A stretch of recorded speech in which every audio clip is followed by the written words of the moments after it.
क्या कर रहे आर्य? आप तो शांत रहिए।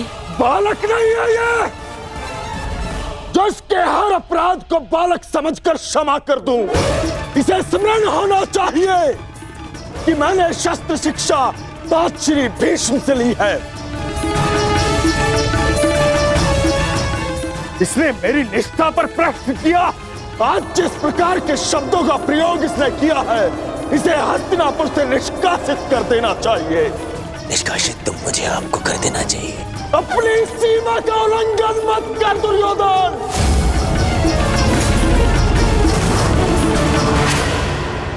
अपने शब्दों की रास को थाम कर रखो दुर्योधन। ये मत भूलो कि महात्मा विदुर हस्तिनापुर के महामंत्री और हस्तिनापुर के रणनीतिकार भी। इस समय तुम्हें उनके समर्थन, उनकी सहायता की अत्यधिक आवश्यकता है। बस! ऐसे सैकड़ों महामंत्री मेरे चरण धोते हैं। मुझे इस युद्ध को जीतने के लिए एक दासी पुत्र के समर्थन की आवश्यकता नहीं है। दुर्योधन!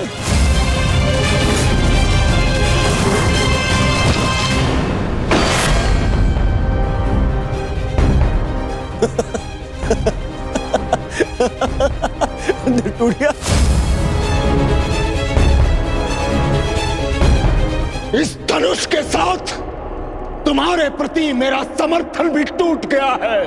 अब ना तो तुम मेरे शस्त्र उपयोग कर पाओगे और ना ही मेरी नीति।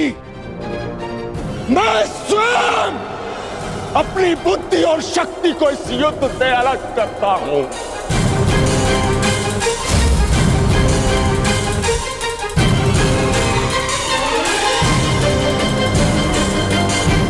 दुर्योधन, हंसना बंद करो ये हंसना।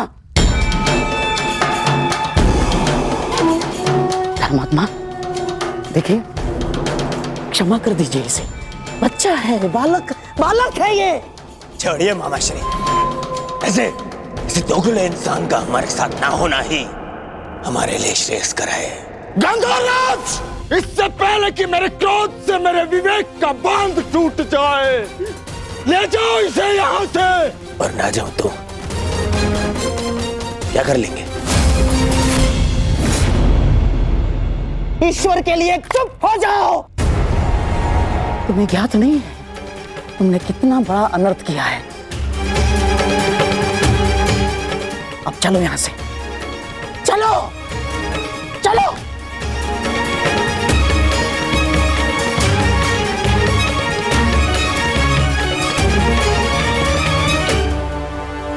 धनुष ना टूटता तो मेरा बाण छूट जाता। मेरे भ्राता धृतराष्ट्र को पुत्र हानि होती। मैं आज भी यही कामना करता हूं कि यदि ये युद्ध हो तो मेरे भ्राता धृतराष्ट्र के पुत्र और मेरे ज्येष्ठ भ्राता पांडु के पुत्र सुरक्षित रहे।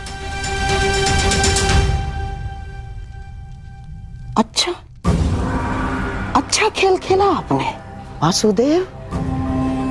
मेरी बुद्धि तो ये सोच कर कुंड हो रही थी कि आपने दुर्योधन का आतिथ्य ठुकरा कर यहां भोजन करना क्यों स्वीकार किया। क्या योजना थी आपकी इसके पीछे? मिल गया मुझे उसका उत्तर। गांधार राज, मैं यहां आया, ये मेरा चुनाव था। दुर्योधन ने जो व्यवहार यहां किया वो उसका चुनाव था। और अब महात्मा विदुर इस युद्ध से अलग हुए हैं तो ये इनका चुनाव है। अपना चुनाव करने का अधिकार हर मनुष्य को है गांधार राज, और उस चयन का प्रतिफल चुका उसकी विवशता।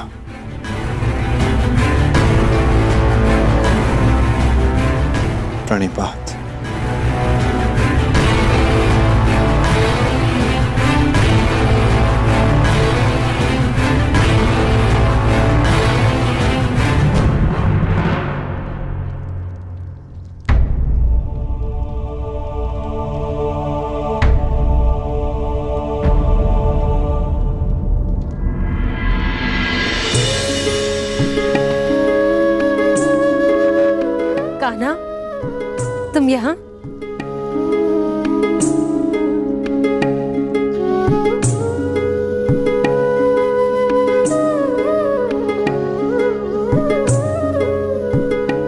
सोचा कि अपनी बुआ को बता दूं कि भूखे पेट शयन करने से बुरे स्वप्न आते हैं। मेरी निद्रा और भूख तो तभी उड़ गई थी जब युद्ध की घोषणा हुई थी। कृष्ण,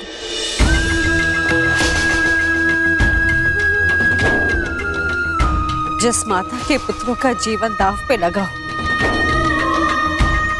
उसकी आंखों में नींद कैसे आएगी? उसके गले के नीचे से निवाला कैसे उतरेगा?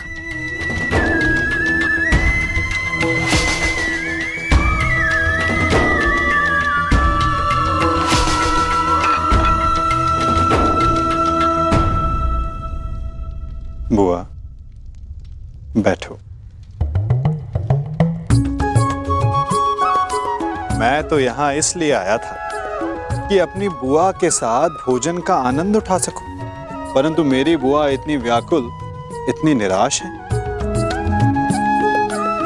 यदि आपको मुझ पर विश्वास है कि मैं आपके पुत्रों की रक्षा करने में सक्षम हूं, तो क्या आप फिर भी भोजन नहीं करेंगी? तुम्हारी बात कोई चाह के भी कैसे टाल सकता है? तो फिर पहले आप भोजन कीजिए।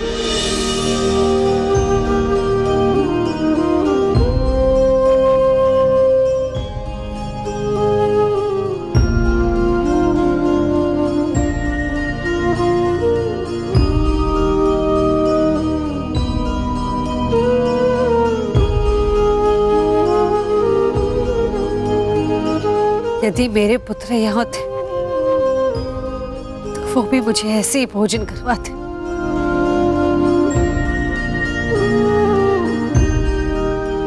धन्यवाद कृष्ण, जो तुम यहाँ पर आकर मेरे पुत्रों के स्थान पर खड़े हुए और प्रकृति विकट परिस्थिति में मेरे पुत्रों का मार्गदर्शन करने के लिए।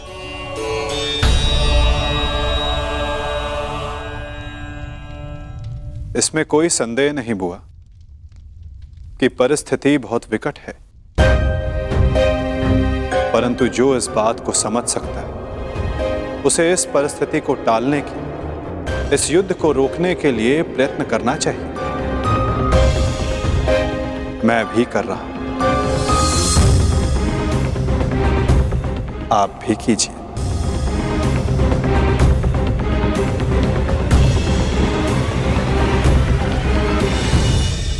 मैं समझी नहीं, मैं क्या कर सकती हूँ?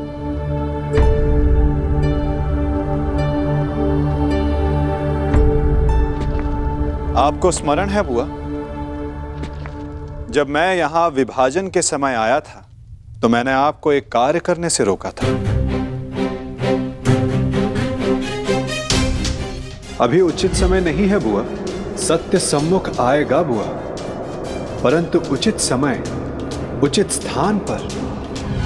तुम ये कहना चाह रहे हो कि मैं उसे... बुआ, कुछ करने को कहने वाला मैं कौन होता हूं? मैं तो बस इस परिस्थिति की गंभीरता को देख रहा हूं। शांति दूत बनकर आया हूं। प्रयास करूंगा कि इस युद्ध को रोक सकूं, परंतु प्रतीत ये होता है कि इस युद्ध को टाला नहीं जा सकता।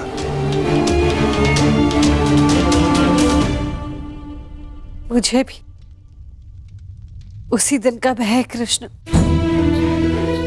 जब मेरे दोनों पुत्र एक दूसरे के समक्ष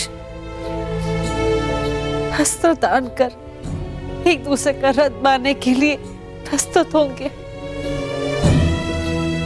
परंतु इसे रोका कैसे जा सकता है? संदेह तो है बुआ, परंतु यदि आपके 6 पुत्र एक ही पक्ष में हो तो कदाचित युद्ध का प्रश्न ही ना उठे।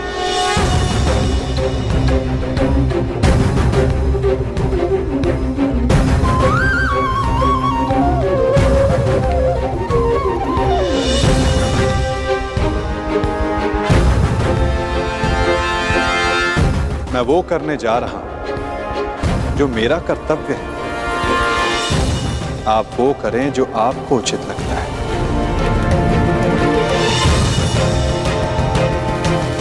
आज्ञा दें। प्रणिपात।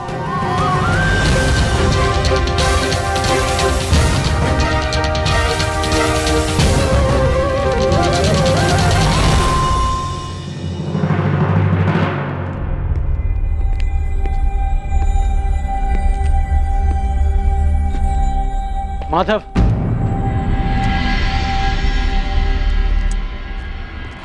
मित्र,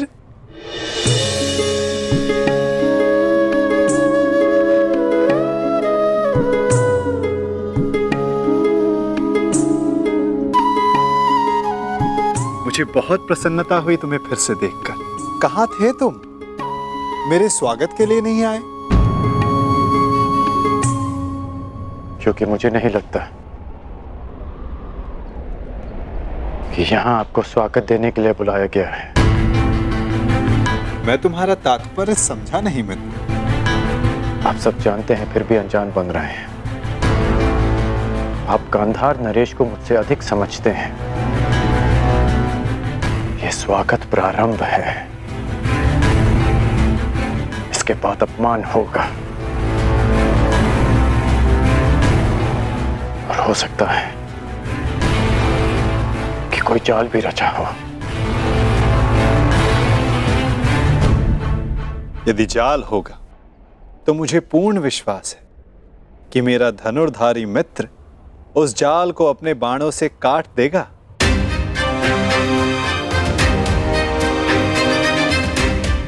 यदि मैं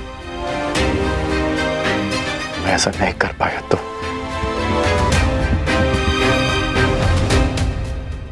तो मैं स्वयं उसका त्राण करूंगा मित्र। हाँ, आप हम सबसे भिन्न हैं, अधिक सक्षम हैं, अधिक शक्तिशाली हैं, किंतु आप भी तो मानव का ही रूप है ना, और मानव सब कुछ नहीं जानता। अन्यथा आज आप दुर्योधन की सभा में नहीं आते।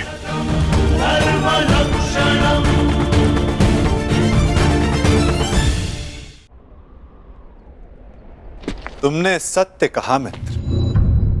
मानव सब कुछ कहाँ जानता है? जैसे कि तुम।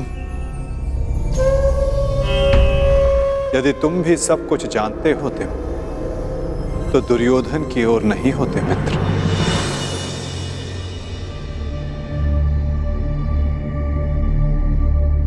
वासुदेव, बात को समझने का प्रयास कीजिए। मैं भावी संकट की बात कर रहा हूं।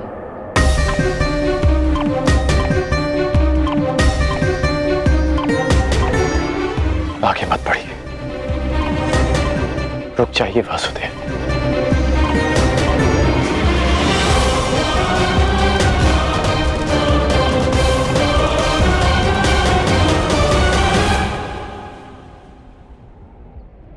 मित्र, तुम चिंता ना करो। यदि मैं हर उस स्थान पर रुक जाता जहां संकट संभव था तो मेरे जन्म लेने के पश्चात मैं बंदी गृह में नहीं रुक जाता मित्र। मामा कंस के बुलाने पर मथुरा नहीं जाता। मामाओं से निपटने का मेरा बड़ा अनुभव रहा है मित्र। मैं जानता हूं कि भीतर क्या होने वाला है।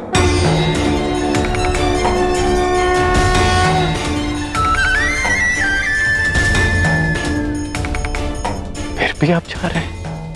हाँ मित्र, मैं इसलिए नहीं जा रहा कि ये मेरी इच्छा है। मैं इसलिए जा रहा हूं कि वहां राज्यसभा में जो होगा उसके लिए वहां मेरा होना आवश्यक है। परंतु महत्वपूर्ण प्रश्न यह है मित्र कि मैं ऐसा कर क्यों रहा हूं? इस सभा के पश्चात मुझसे मिलना, कदाचित मैं भी तुमसे यही प्रश्न कर बैठूं। मैं यहां केवल हस्तिनापुर की सभा को संबोधित करने नहीं आया, मैं यहां तुमसे भी मिलने आया हूं मित्र।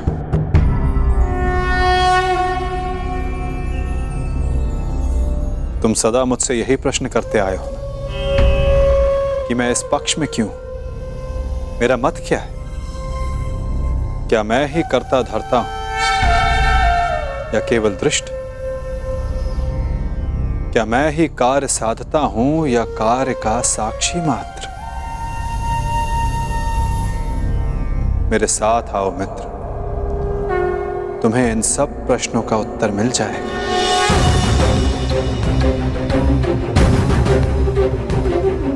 मैं इस सृष्टि का साक्षी, आज तुम मेरे साक्षी बनो मित्र।